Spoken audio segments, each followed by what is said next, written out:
Si Pedro'y tinanong ng lalaki. Hindi ba isa ka sa mga alagad ng taong iyan? Hindi! Sagot ni Pedro. Maginaw noon kahit nagpabagal ang iling ng mga alipin at mga bantay at tumayo sa paligid ng siga upang magpainit. Nakihalo si Pedro at nagpainit din. Si Jesus ay tinanong ng pinakapunong saserdote tungkol sa kanyang mga alagad at sa kanyang tinuturo. Sumagot si Jesus. Ay agad akong nagsasalita sa kanila. Lagi akong nagtuturo sa mga sinagoga at sa templo ng mga Hudyo. Wala akong sinabing palihim. Bakit ako ang tinatanong ninyo? Ang tanongin ninyo'y ang mga nakinig sa akin. Alam nila kung ano ang sinabi ko. Pagkasabi nito, siya ay sinampal ng isa sa mga bantay na naroon. Bakit po sinasagot ng ganyan, pinakapulong saserdote? Tanong niya. Sinagot siya ni Jesus.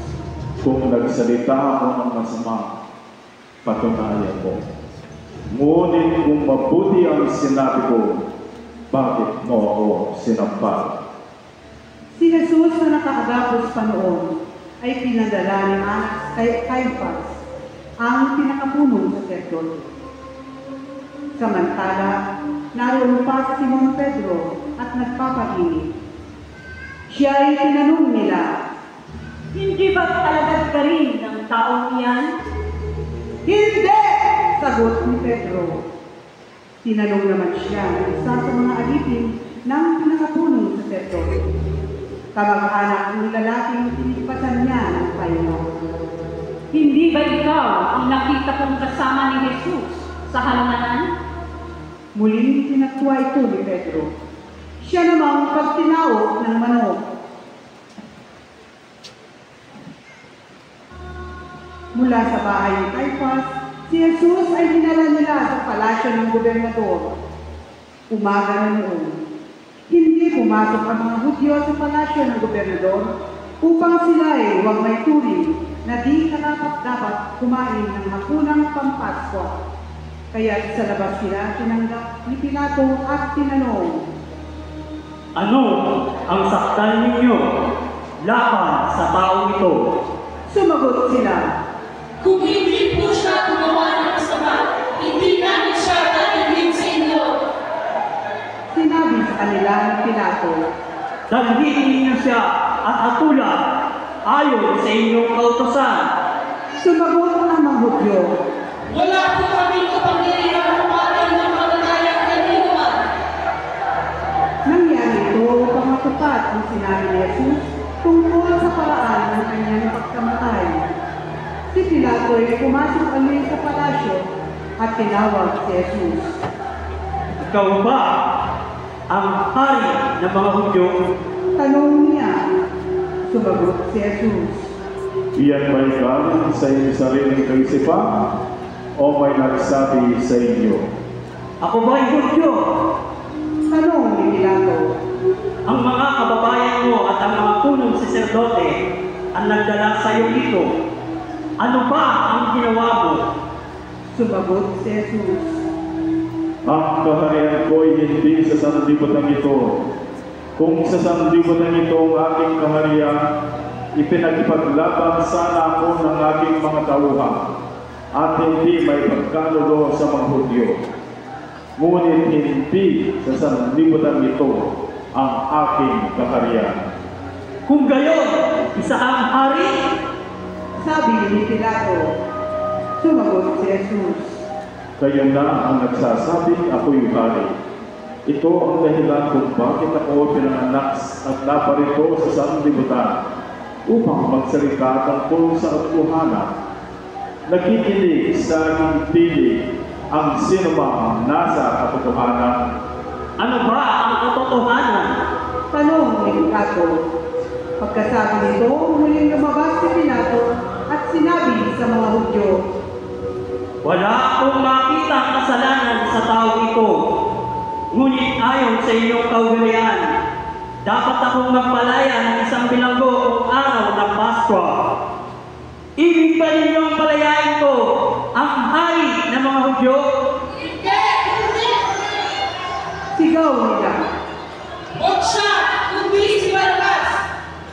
Si Barabas ay isang tulisan. Kaya tinakuhan nila to si Jesus at ipinahaguti. Ang mga kawal ay kumuha ng alamang tinik, ginawang korona at ipinatong kay Jesus. At sinutan siya ng balabal na purpura. Isa-isa'y lumabot sa kanya at ang wika, Mabuhay ang hari ng mga puso! at siya'y pinagsasampal. Lumabas ulit si Pilato at sinabi sa kanila, Ihaharap ko siya sa inyo upang malaman nyo na wala akong makitang kasalanan niya. at inilabas si Jesus na may koronang tinik at balabal na purpura. Sinabi sa kanila ni Pilato, Narito ang tao. pagkakita sa kanya ng mga punong saserdote at ng mga bantay, sila ay sumigaw. Ipako siya sa krus! Ipako sa krus! Sinabi ni Pilato, Kunin ninyo siya at kayo ang magpako sa kanya. Wala akong makitang kasalanan niya. ibagot ang mga Hudyo. Ayon sa aming kautosan, nararapat siyang mamatay sapagkat siya'y nagpapanggap na anak ng Diyos. Nalulungkot si Pilato nang marinig ang mga pananalitan nito. Muli siyang pumasok sa palasyo at tinanong si Jesus. Taga saan ka ba? Subalit, hindi tumugon si Jesus. Ayaw mo ba makipag-usap sa akin? Ani Pilato, Hindi mo ba alam na maaari kitang palayain o ipapako sa krus? at sumagot si Jesus. Kaya wala bang magagawa yan? Ay sapagkat pinagkaloob sa iyo ng Diyos ang kapangyarihan yan. Kaya mas mabigat ang kasalanan ng nagdala sa akin dito. Nang marinig ito ni Pilato, lalo niyang hinangad na palayain si Jesus. Ngunit nagsigawan ang mga tao. Kapag pinalayan mo ang mga ilan, hindi ba kaibigan ni Cesar? Sino ang nagpapanggap ng hari na ikinalaban ni Cesar? Pagkarinig ni Pilato sa pangungusap na ito, inilabas niya si Jesus. At siya ay lumuklok sa hukuman sa dakong tinatawag na ang plataforma, Gabata sa wikang Hebreo. Araw noon ng paghahanda sa Pasko at mag-12 na ng tanghali. Sinabi ni Pilato sa mga Hudyo, Narito ang inyong hari. sumigaw sila. Pagilin siya! Pagilin! Ipako sa krus! Ipapako ko ba sa krus ang inyong hari? Tanong ni Pilato. Sumagot ang mga punong saserdote.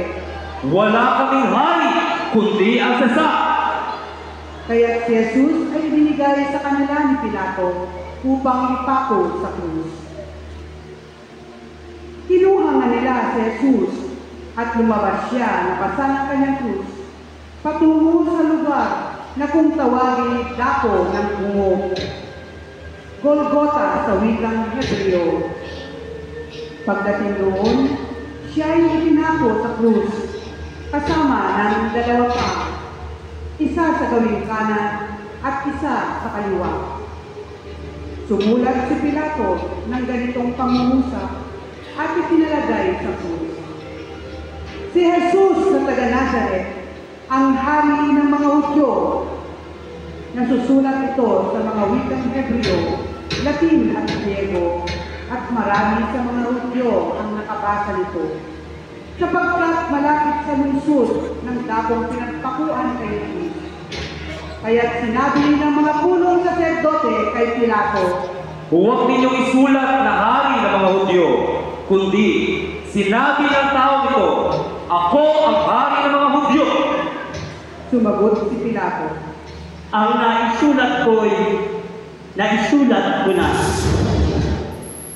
Nang maipako na ng mga kawal si Jesus, kinuha nila ang kanyang kausugotan at pinaghati-hatian ng apat. Kinuha rin nila ang kanyang tunika. Ito'y walang tali at hinabi ng buo mula sa itaas hanggang sa ibaba. Nag-usap-usap ang mga kawal. Huwag natin punitin ito. Magsapalaran at amang tayo para naman dito itong mauri. Nangyari ito upang matupad ang sinasaad ng kasulatan. Pinaghati-hatian nila ang aking mga kasuotan at ang aking damit ay kanilang pinagsapalaran. Gayon nga ang ginawa ng mga tao. Nakatayo sa tabi ni Jesus ang nangyina at ang kapatid na babae nito si Maria, na asawa ni Cleopas. Naroon din si Maria Magdalena. Nang makita ni Jesus ang kanyang ina at mga minamahal niyang alagad sa tabi nito, kanyang sinabi, Gina, narito ang iyong anak. at sinabi sa alagad, Narito ang iyong ina.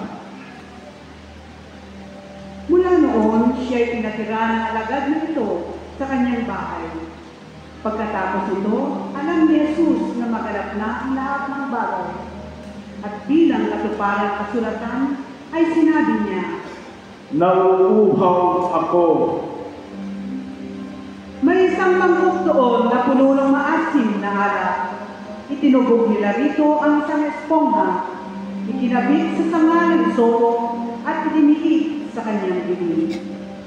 Nang masipsip ni Jesus ang alak, ay kanyang sinabi, Naganap na. Iniyok-ayok niya ang kanyang ulo at nalagot ang kanyang hininga. Magsiluhod ko ang lahat.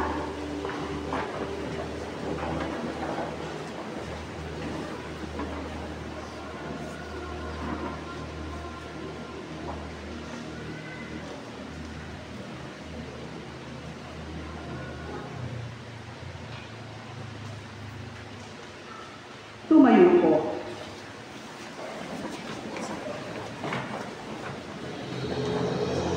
Nooy araw ng paghahanda at ayaw ng mga Hudyo na matatili sa krus ang mga bangkay sa araw ng pamamahinga. Sapagkat dakila ang araw ng pamamahingang ito. Kaya hiniling nila kay Pilato na ipabali nito ang mga binti ng mga ipinato sa krus at alisin doon ang mga bangkay. Naparoon ang mga kawal at pinali ang mga binti ng dalawang pinakong kasabay ni Jesus. Ngunit pagdating nila kay Jesus at makitang patay na siya, hindi na nila pinali ang binti. Subalit, inunos ng sipat ng isa sa mga kawal ang tagiliran ni Jesus at biglang dumaloy ang dugo at tubig. Ang nakakita nito ang nagpapatotoo. Tunay ang kanyang patutuo at alam niyang katotohanan ang sinabi niya upang kayo'y maniwala. Nangyari ang mga ito upang matupad ang sinasabi ng kasulatan. Walang mababalik isa man sa kanyang mga buto. At sinabi naman ng ibang bahagi ng kasulatan, pagmamasdan nila ang kanilang inulos. Pagkatapos nito, si Jose ng taga-Arimatea ay nagsadya kay Pilato upang humingi ng pahintulot na makuha ang bangkay ni Jesus. Si Jose ay isang alagad ni Jesus, ngunit palihim nga lamang dahil sa takot sa mga Hudyo, at pinahintulutan siya ni Pilato. Kaya kinuha ni Jose ang bangkay ni Jesus. Sumama sa kanya si Nicodemo.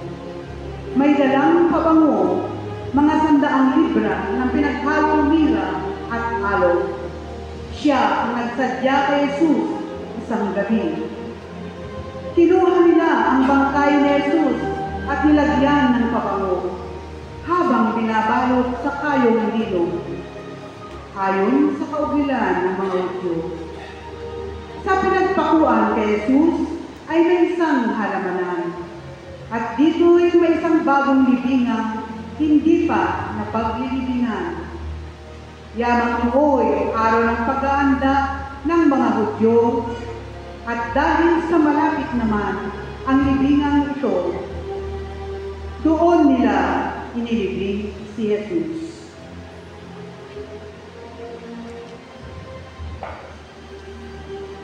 Ang mabuting balita ng Panginoon. Pinupuri ka namin, Panginoon Jesu Kristo.